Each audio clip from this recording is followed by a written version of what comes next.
إلا الله محمد رسول الله لا إله إلا الله محمد رسول الله لا إله إلا الله محمد رسول الله لا إله إلا الله محمد رسول الله.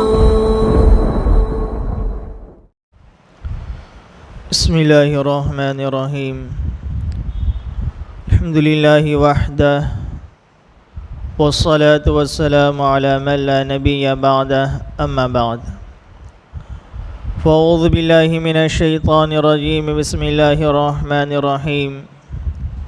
وقضى ربك ألا تعبدوا إلا إياه وبالوالدين إحسانا إما يبلغن عندك الكبر أحدهما أو كلاهما فلا تقل لهما أف ولا تنهرهما وقل لهما قولا كريما واخفض لهما جناح الذل من الرحمة وقل رب ارحمهما كما ربياني صغيرا. صدق اللہ العظیم.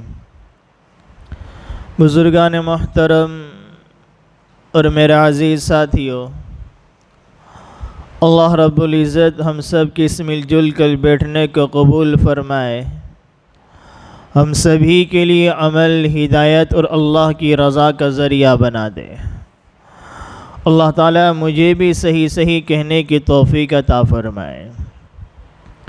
قرآن کریم کی ایک آیت کریمہ میں نے آپ حضرات کے سامنے تلاوت کی. اس آیت کریمہ میں اللہ رب العزت نے والدین کے حقوق کو بیان فرمایا.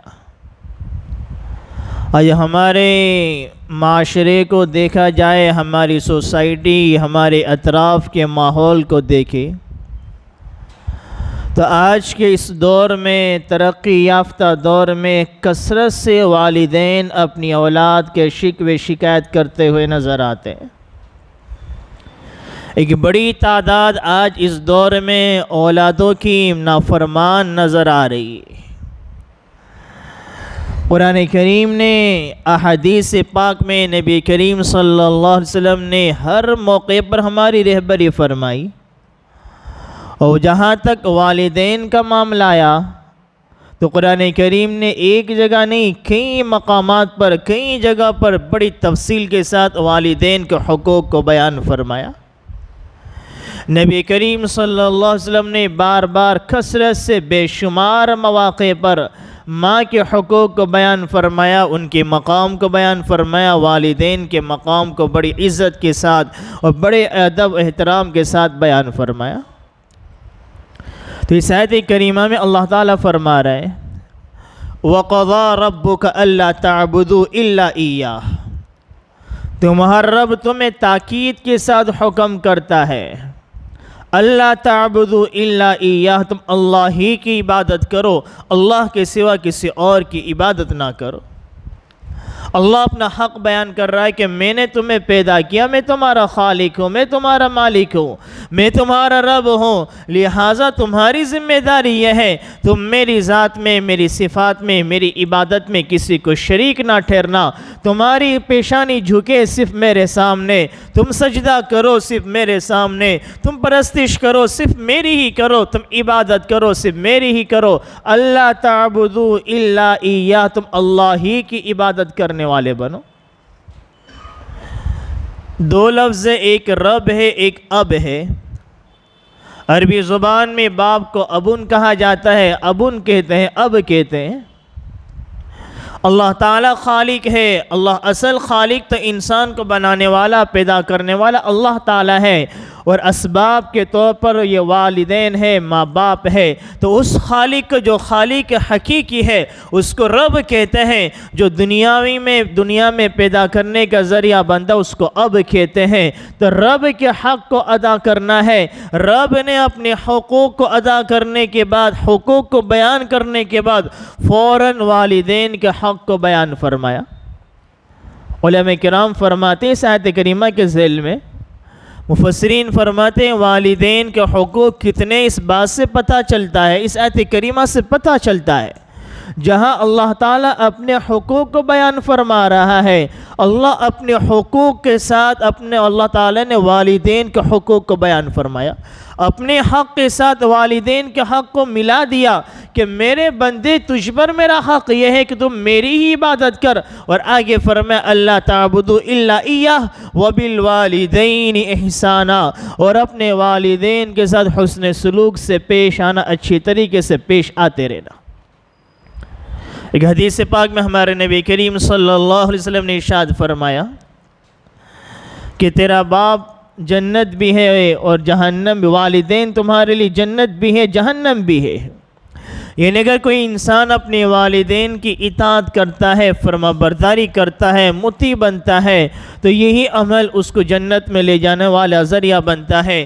اگر کوئی انسان اپنے والدین کا نافرمان بنتا ہے، یہی عمل اس کو جہنم میں لے جانے والا ذریعہ بنتا ہے۔ ایک حدیث پاک میں کہ دنیا میں انسان جو بھی عمل کرتا ہے، جو گناہ کا کام کرتا ہے، اس کی سزا کو قیامت تک مؤخر کیا جاتا ہے اگر اللہ تعالیٰ چاہے، کیونکہ یہ دنیا دار الجزا نہیں ہے، یہ دنیا تو دار العمل ہے۔ یہاں ہر عمل کا اللہ تعالیٰ کسی عمل کا پورا بدلہ نہیں دیتا، ہاں کچھ بدلہ اللہ تعالیٰ دے دیتا ہے، لیکن اصل بدلہ تو جنت میں ملے گا، جہنم میں ملے گا، قیامت میں ملے گا۔ ہر اچھے عمل کا بدلہ پورا جنت میں، اور ہر برے عمل کا پوری سزا یہ بھی جہنم میں ملے گی۔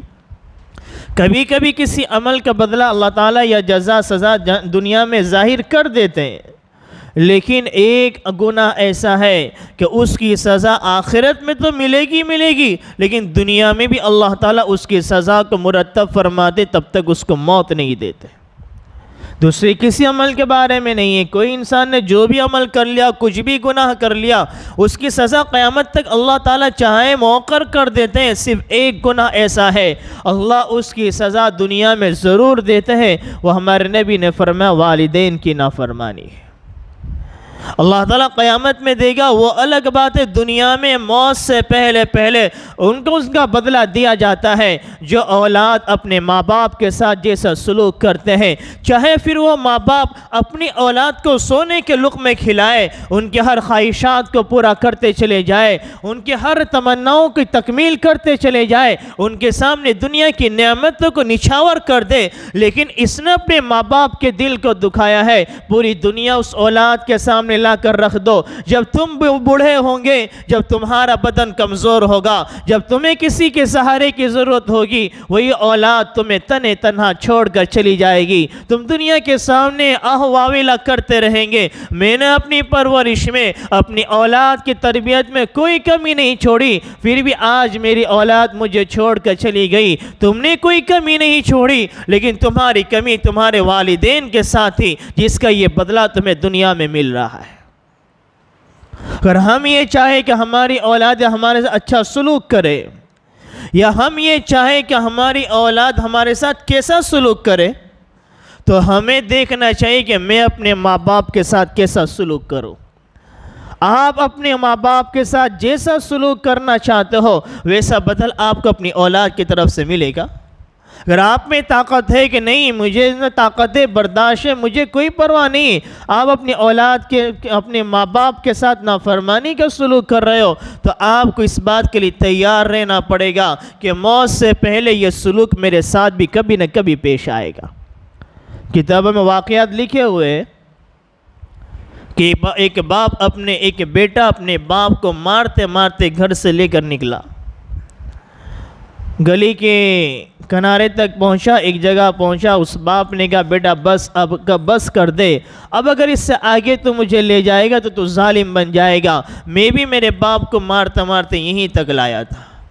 کتابوں میں واقعات بھرے پڑے ہوئے ہیں، اور یہ تو پرانی باتیں نہیں، ہماری نظروں کے سامنے چاروں طرف آپ نظر دوڑا، واقعات آج بھی شاہد ہے، جنہوں نے اپنے والدین کے ساتھ جیسا سلوک کیا ہے ویسا ریٹرن دنیا میں ان کو مل چکا ہے۔ یہ کسی بڑی نعمت ہے، ایک 9 مہینے ماں اپنے بچے کو اپنے پیٹ میں پالتی ہے، اپنی خواہشات کو قربان کرتی ہے، کتنی چیزوں کو وہ چھوڑ دیتی ہے۔ جب 9 مہینے قربانی دینے کے بعد پیدائش کی تکلیف، ولادت کی تکلیف الگ ہے۔ جب بچہ چھوٹا ہے، وہ بھوکا ہے، اس کے بھوک کا انتظام ہے، اس کی پیاس ہوتی ہے، ماں تڑپ جاتی ہے، والدین بھوکے پیاسے رہ جاتے ہیں، اپنی اولاد کو اچھا کھلاتے ہیں، خود پھٹے پرانے کپڑے پہن کر زندگی گزارتے ہیں، باپ پورا دن گرمی میں محنتیں کرتا رہتا ہے، اپنی اولاد کو لقمے کھلاتا ہے، خود پھٹے پرانے کپڑے گزار دیتا ہے، اپنی اولاد کو اچھے لباس پہن کر زندگی گزارتا ہے۔ رات میں اگر پیشاب کر لیا چھوٹے بچے نے، اور رات ماں پورے دن کی تھکی ہوئی ہے اور رات میں اپنی نیند کو قربان کر دیتی ہے، اٹھتی ہے، پیشاب پاخانہ صاف کرتی ہے، اسے سوکھے میں سلاتی ہے، خود کبھی گلے میں سو جاتی ہے۔ اتنی ساری تکلیفیں برداشت کرنے کے بعد جب وہی اولادیں جب بڑی ہوتی ہے، ماں باپ بڑی آرزوؤں کے ساتھ، بڑی تمناؤں کے ساتھ، بڑی محبتوں کے ساتھ انہی اولاد کو جوانی کے عالم میں پہنچاتے ہیں، وہی اولادیں ماں باپ کی نافرمان بن جاتی ہیں اور اپنی آخرت کی زندگی کو برباد کر دیتی۔ حدیث پاک میں ہے کہ جو بندہ یہ چاہے کہ اس کی عمر میں اضافہ ہو، اس کے رزق میں، مال میں اضافہ ہو، اس کو چاہیے اپنی والدین کے پاس، والدین کے ساتھ، رشتہ داروں کے ساتھ حسن سلوک کرے، اپنے مال کو خوب خرچ کرنے والا بنے۔ اگر جو بندہ والدین پر مال کو خرچ کرنے میں تنگی کرتا ہے، اللہ اس کے مال و دولت کو چھین لیتا ہے، چاہے پھر وہ دنیا کا کروڑوں ارب پتی کیوں نہ ہو۔ اگر اللہ نے خوب مال دیا، ماں باپ بوڑھے ہو گئے، وہ اپنے پر جس طرح خرچ کر رہا ہے، اپنی بیوی بچوں پر جس خوش دلی کے ساتھ خرچ کر رہا ہے، اسی خوش دلی کے ساتھ اور اتنا اپنے بوڑھے ماں باپ پر خرچ نہیں کرتا، اللہ دنیا میں اس کو فقر کا چہرہ دکھلا دے گا، اس کے مال و دولت کو ختم کر دیتا ہے۔ اور جو بندہ اپنی حیثیت کے مطابق اپنے ماں باپ پر خرچ کرتا رہتا ہے، اللہ اس کی عمر میں بھی برکت دے گا، اس کے رزق میں بھی برکت دے گا۔ عمل کر دیکھ لے، اور اس بات کو اپنے چاروں طرف نگاہ دوڑا کر بھی دیکھ لے۔ آپ کو بھی ہمارے معاشرے میں، سوسائٹی میں، ہمارے اطراف میں سے بہت سے لوگ نظر آ جائیں گے جن کے پاس کچھ بھی نہیں تھا، کمزوری کی حالت تھی، پھر بھی اپنے ماں باپ کے ساتھ بڑی اچھی طریقے سے زندگی گزاری، اللہ نے ان کے رزق میں بھی برکت عطا فرمائی، اور ایسے افراد بھی آپ کو مل جائیں گے۔ اللہ نے بہت کچھ دیا تھا لیکن بوڑھے والدین کی اطاعت نہیں کی، فرما برداری نہیں کی، خرچ نہیں کیا، اللہ نے سب کچھ لے لیا، قرضے میں زندگی کو ڈال دیا۔ ایک صحابی رسول صلی اللہ علیہ وسلم ہمارے نبی کریم صلی اللہ علیہ وسلم کی مجلس میں حاضر ہوئے اور اپنے والدین کی شکایت کی، تو ہمارے نبی نے کہا کہ ٹھیک ہے، اپنے باپ کو بلا لاؤ۔ حضرت جبریل علیہ السلام ہمارے نبی کے پاس آئے اور فرمایا یا رسول اللہ، جب وہ ان کا باپ آئے تو آپ ان سے یہ پوچھنا کہ آپ نے اپنے دل میں کیا کہا۔ انہوں نے اپنے دل میں ایک بات کہی اور اس طرح سے کہی کہ ان کی کانوں نے بھی اس کے الفاظ نہیں سنے، آپ ان سے پوچھنا کہ آپ نے دل میں کیا کہا۔ وہ اپنے باپ کو لے کر آئے، ہمارے نبی نے پوچھا کیا معاملہ ہے، یہ شکایت کرتے ہیں تمہارے معاملے میں؟ انہوں نے کہا یا رسول اللہ، میں اس کا جو مال لیتا ہوں اسے پتہ ہے، میں اس کے مال کو اپنے اوپر، اس کی خالہ اور اس کی پھوپھی پر خرچ کرتا ہوں، اس کے علاوہ کہیں خرچ نہیں کرتا۔ جو مال میں اس کے پاس سے لیتا ہوں وہ میں اپنی ذات پر خرچ کرتا ہوں، اور اس کی پھوپھی اور اس کی خالہ پر خرچ کرتا ہوں، اس کے علاوہ کہیں خرچ نہیں کرتا۔ ہمارے نبی نے افسوس کا اظہار فرمایا کہ دیکھ، حقیقت یہ ہے تو خواہ ان کی شکایت کر رہا ہے، اس کا مطلب یہ ہوتا ہے۔ پھر ہمارے نبی نے ان سے پوچھا تم نے دل میں کچھ ایک بات کہی تھی، دل میں ایک بات کہی تھی، اس کے الفاظ تمہارے کان نے بھی نہیں سنے ہیں، وہ بات کیا کہی تھی؟ وہ کہنے لگے یا رسول اللہ، یہ تو میں نے اپنے دل میں بات کہی تھی جس کے الفاظ میرے کان نے بھی نہیں سنے، میرے رب کے سوا کوئی نہیں جانتا تھا، لیکن آپ نے جان لیا، مجھے آپ کی صداقت کا اور زیادہ بڑھ اعتماد ہو گیا، مجھے آپ کی صداقت کا اور زیادہ اظہار ہو گیا، میرا یقین ایمان میں اور بڑھتا چلا گیا۔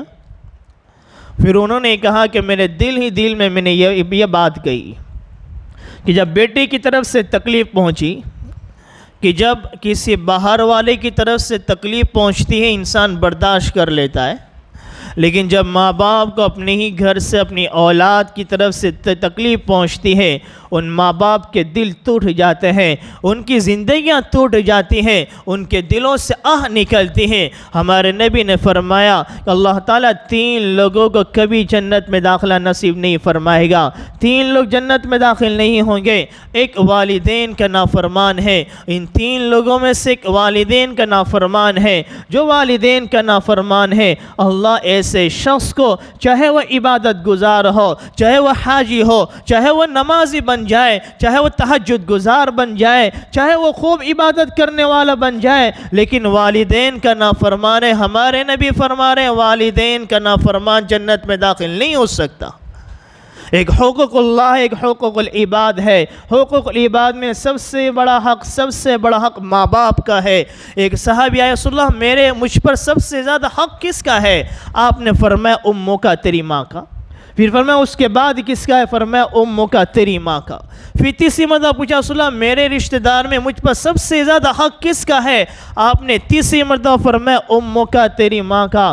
پھر فرمایا اس کے بعد کس کا ہے؟ آپ نے فرمایا ابو کا، تیرے والد کا، تیرے باپ کا۔ 3 مرتبہ ماں کا تذکرہ فرمایا، چوتھی مرتبہ باپ کا تذکرہ فرمایا کہ ماں جتنی تکلیفیں اٹھاتی ہے، تکلیفیں مصیبتیں برداشت کرتی ہے، اتنی مصیبت باپ بھی برداشت نہیں کر سکتا۔ تو والدین اپنی اولاد کے حقوق کو ادا نہیں کر سکتے۔ انسان باہر اپنے گھر کے باہر تو بڑے اچھے اخلاق کا مظاہرہ کرتا ہے، ہر انسان سے بڑے اچھے الفاظ سے ملتا ہے، بڑی محبتوں کا اظہار کرتا ہے۔ جو اجنبی ہیں، جو پرانے ہیں، جن کا رشتہ داری نہیں، ان بوڑھوں کو دیکھ کر ان کا ہمدرد بن جاتا ہے، ان کی مددیں کرتا ہے۔ گھر میں ماں باپ بوڑھے پڑے ہوئے ہیں، کبھی ان کا ہاتھ نہیں پکڑا، کبھی ان کی مدد نہیں کی، کبھی ان کے سامنے 2 میٹھے الفاظ نہیں کہے، دنیا والوں کے سامنے میٹھے الفاظ بولے جا رہے ہیں، ہمدردی کا اظہار کیا جا رہا ہے، بوڑھوں کے ساتھ ہمدردی کا معاملہ کیا جا رہا ہے، اور گھر میں ماں باپ بیچارے ایک کونے میں پڑے ہوئے ہیں۔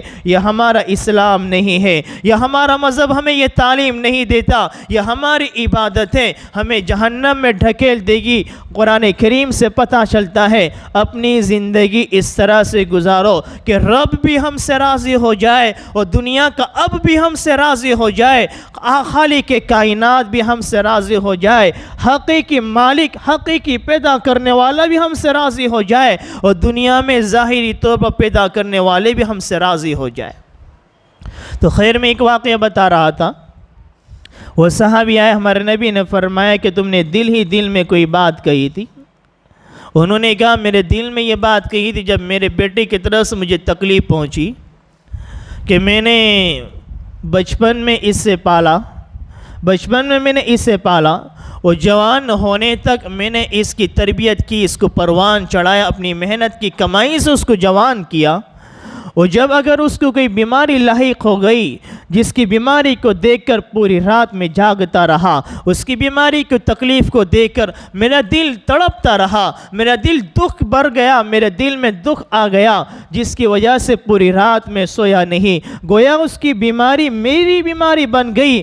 حالانکہ مجھے یہ یقین ہے کہ موت کا ایک وقت مقرر ہے، وَلِكُلِّ أُمَّةٍ أَجَلٌ فَإِذَا جَاءَ أَجَلُهُمْ لَا يَسْتَأْخِرُونَ سَاعَةً وَلَا يَسْتَقْدِمُونَ۔ جب میں نے اپنے بچے کو کسی بیماری میں دیکھا، اس رات میں کسی رات میں میرا بچہ بیمار ہوا، میری راتوں کی نیند اڑ گئی، میں پوری رات جاگتا رہا، اس کی بیماری کو دیکھ کر میری تکلیف بڑھتی گئی، میرا دکھ بڑھتا گیا، میرا درد بڑھتا گیا، گویا اس کو دیکھ کر میں بیمار ہو گیا۔ حالانکہ مجھے یقین ہے کہ موت کا وقت مقرر ہے، جب موت آتی ہے ایک گھڑی نہ آگے بڑھ سکتا ہے نہ پیچھے ہٹ سکتا ہے، ہر ایک کے لیے موت کا وقت مقرر ہے، لیکن اس کی تکلیف کو دیکھ کر میں بے چین ہو گیا۔ جب وہ جوان ہوا جس کی میں تمنا کرتا رہا، اللہ میرے بچے کو طاقت دے، میرے بچے کو قوت دے، اس کا کمزور بدن طاقت میں بدل جائے، اس کا بچپن جوانی میں تبدیل ہو جائے، وہ اپنے پیروں پر کھڑا ہونے والا بن جائے، وہ اپنے بدن سے طاقت حاصل کرنے والا بن جائے۔ جب میں اس کی تمنا کرتا رہا، اس کی دعائیں کرتا رہا، جب میرا بچہ جوان ہو گیا، جس جس کی میں نے تمنا کی، جس کی تربیت کی، جس کی محنت کی، اس نے بدلہ کیا دیا؟ سخت کلامی سے میرے ساتھ اس کا بدلہ دیا، بدسلوکی کے ذریعے مروا بدلہ دیا، بد اخلاقی کے ذریعے اس نے بدلہ چکایا۔ اے کاش، ہائے افسوس، ہائے کاش وہ میرے ساتھ ایک پڑوسی کی طرح معاملہ کر لیتا۔ اس نے ایک باپ کا حق اس سے ادا نہیں ہو سکتا۔ اگر ایک باپ کا حق اس سے ادا نہیں ہو سکتا تو وہ ایک نیک اور شریف انسان پڑوسی کی طرح کا میرے ساتھ معاملہ کر لیتا کہ ایک پڑوسی ہوتا ہے، نیک ہے، اچھا ہے، شریف ہے، وہ شریف پڑوسی اپنے پڑوسیوں کا حق ادا کرتا ہے، اس کے ساتھ اچھا معاملہ کرتا ہے۔ میں تو اس کا باپ ہوں، اس نے باپ ہونے کا حق ادا نہیں کیا، لیکن کم از کم ایک پڑوسی کا حق مجھے دے دیتا اور پڑوسی کا معاملہ کرتا۔ میرا مال میں میرا حق کی تلفی ہو رہی ہے، میرے مال میں میرے حق کے مطابق بھی مجھے نہیں دیا جا رہا، میرے حق میں بخل سے کام لیا جا رہا ہے۔ ایک باپ کے دل میں یہ الفاظ چل رہے تھے۔ ہمارے نبی نے اسی وجہ سے فرمایا انت ومالک لابیک، تو اور تیرا مال دونوں تیرے باپ کے۔ ہمارے نبی کے الفاظ ہے انت ومالک لابیک، تو اور تیرا مال دونوں تیرے باپ کے ہیں۔ اگر وہ جس طرح سے مرضی استعمال کرنا چاہے اسے مرضی کے مطابق استعمال کر سکتے ہیں۔ ہم اپنے مزاج کو بدلے، اپنی تربیتوں کو بدلے، اپنے اخلاق کو بدلے، اپنے کردار کو بدلے، اپنی آخرت کو سنوارنا بگاڑنا ہمارے ہاتھ میں۔ جیسے ہمارے نبی نے فرمایا والدین انسان کے لیے جنت بھی ہے، جہنم بھی ہے۔ تو قرآن کریم میں جو آیت کریمہ میں نے تلاوت فرمائی، اللہ فرما رہے وَقَضَىٰ رَبُّكَ أَلَّا تَعْبُدُوا إِلَّا إِيَّاهُ، تمہارا رب تمہیں حکم دیتا ہے تم اللہ ہی کی عبادت کرو، اللہ کے سوا کسی اور کی عبادت نہ کرو۔ وَبِالْوَالِدَيْنِ إِحْسَانًا، اور والدین کے ساتھ حسن سلوک کا معاملہ کرو۔ آگے اللہ تعالیٰ فرماتے ہیں إِمَّا يَبْلُغَنَّ عِنْدَكَ الْكِبَرَ أَحَدُهُمَا أَوْ كِلَاهُمَا فَلَا تَقُلْ لَهُمَا أُفٍّ وَلَا تَنْهَرْهُمَا وَقُلْ لَهُمَا قَوْلًا كَرِيمًا۔ اگر والدین میں سے کوئی ایک یا دونوں بڑھاپے کو پہنچ جائے، اگر تمہارے والدین میں سے کوئی ایک یا دونوں بڑھاپے کو پہنچ جائے فَلَا تَقُلْ لَهُمَا أُفٍّ، تم ان کے سامنے اف تک نہ کہنا۔ یا عربی زبان میں اف کا لفظ ہے جس کا ترجمہ مطلب ہماری زبان میں الگ الگ الفاظ سے سمجھ سکتے ہیں، ان کے سامنے اوہ بھی نہیں بھرنا ہے۔ یہ قرآن کریم ہمیں حکم دے رہا ہے وَاخْفِضْ لَهُمَا جَنَاحَ الذُّلِّ، دونوں اپنے بازو ان کے سامنے جھکا دو، اپنے آپ کو ان کے سامنے جھکا دو، ان کے خدمت گزار بن جاؤ، ان کے فرما بردار بن جاؤ۔ جناح الذُّلِّ، جناح کے معنی بازو کیا آتے ہیں؟ جیسے ایک پرندہ ہوتا ہے اس کے بازو ہوتے ہیں، پر ہوتے ہیں، جب شکار کرنے والا شکار کرتا ہے اس کو زخمی کرتا ہے، وہ اپنے آپ کو زمین پر ڈال دیتا ہے، اپنے پروں کو زمین پر بچھا دیتا ہے۔ اب میں اڑ نہیں سکتا، اب میں بھاگ نہیں سکتا، تجھ سے میں اپنے آپ کو بچا نہیں سکتا۔ وہ اپنے دونوں بازو کو، اپنے دونوں پروں کو زمین پر ڈال دیتا ہے۔ تو یہ میرے ساتھ جو معاملہ کرنا چاہے وہ تو کر سکتا ہے۔ وَاخْفِضْ لَهُمَا جَنَاحَ الذُّلِّ، عاجزی کے بازو، خدمت کے بازو اپنے والدین کے سامنے جھکا دو، ان کے سامنے عاجزی کا اظہار کرو، ان کے سامنے طاقت کا اظہار نہ کرو، ان کے سامنے سخت الفاظ استعمال نہ کرو، بلکہ دعا کرو وَقُلْ رَبِّ ارْحَمْهُمَا كَمَا رَبَّيَانِي صَغِيرًا۔ اللہ ہمیں دعا سکھلا رہا ہے، اپنے والدین کے لیے دعا کرتے رہو۔ کیا دعا کرو؟ رَبِّ ارْحَمْهُمَا كَمَا رَبَّيَانِي صَغِيرًا، اے میرے رب، اے میرے رب تو میرے والدین پر رحم فرما جیسا بچپن میں انہوں نے مجھ پر رحم فرمایا تھا۔ میں چھوٹا سا تھا، میرا بچپن کا دور تھا، زبان میں طاقت نہیں تھی اپنی بھوک کو بیان کر سکوں، اپنی پیاس کا اظہار کر سکوں، اپنی بیماری کو بیان کر سکوں، اپنی تکلیف کا اظہار کر سکوں۔ اسی بچپن کے حالت میں میرے والدین نے میرے کھانے کا انتظام کیا، میرے پینے کا انتظام کیا، میری بیماری کا انتظام کیا، میری پرورش کا انتظام کیا۔ وَقُلْ رَبِّ ارْحَمْهُمَا كَمَا رَبَّيَانِي صغیرہ، اے میرے رب جس طرح سے بچپن میں انہوں نے مجھے پالا، میری پرورش کی، میری تربیت کی، تو میرے والدین پر رحم فرما۔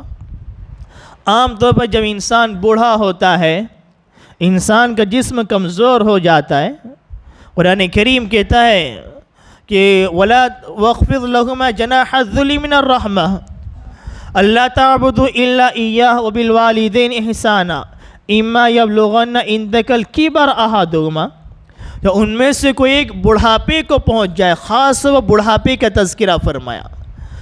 بڑھاپے سے پہلے تو عام طور پر جب والدین کے بوڑھے نہیں ہوتے ہیں تو ان کے ڈر سے اولادیں ان کے سامنے کچھ آوازیں نہیں نکالتی، اور عام طور پر والدین کے حقوق کی رعایت کی جاتی ہے۔ اکثر و بیشتر جہاں حقوق کو پامال کیا جاتا ہے وہ بڑھاپے کی حالت ہوتی ہے۔ یہاں خاص طور پر بڑھاپے کا تذکرہ فرمایا، اما یبلغن عندک الکبر احدہما، جب ان دونوں میں سے کوئی ایک بڑھاپے کو پہنچ جائے تو ان کے سامنے نرمی کا معاملہ کرنا، کیونکہ انسان جب بوڑھا ہوتا ہے اس کی نگاہیں کمزور ہو گئی، اس کے کان کی سننے کی طاقت کمزور ہو جاتی ہے، زبان لڑکھڑانے لگتی ہے، پیروں میں طاقت نہیں رہتی، اس کو کوئی چیز صحیح طور پر نظر نہیں آتی، کوئی بات سمجھ میں نہیں آتی، دماغ کمزور ہو جاتا ہے۔ وہ کئی مرتبہ تم سے سوال کر سکتے ہیں، ایک چیز کو بار بار تم سے پوچھ سکتے ہیں، لیکن تم بھی یاد رکھنا جب تم چھوٹے تھے تم بھی بار بار کسی چیز کے بارے میں سوال کرتے تھے، تم بھی بار بار کسی چیز کے بارے میں پوچھتے تھے، ہر مرتبہ تمہارے سوال کے جواب میں اچھا جواب تمہیں دیا جاتا۔ آج یہ بڑے ہو گئے، کمزور ہو گئے، ضعیف ہو گئے، نگاہ، دماغ، عقل ساری چیزیں کمزور ہو گئی، تم بھی ان کے بار بار سوال کے جواب میں نرمی کا سلوک کرنا۔ اگر تم نے سخت سست الفاظ استعمال کیا تمہاری آخرت بھی برباد، تمہاری جنت بھی برباد، جہنم کے مستحق بن جائیں گے۔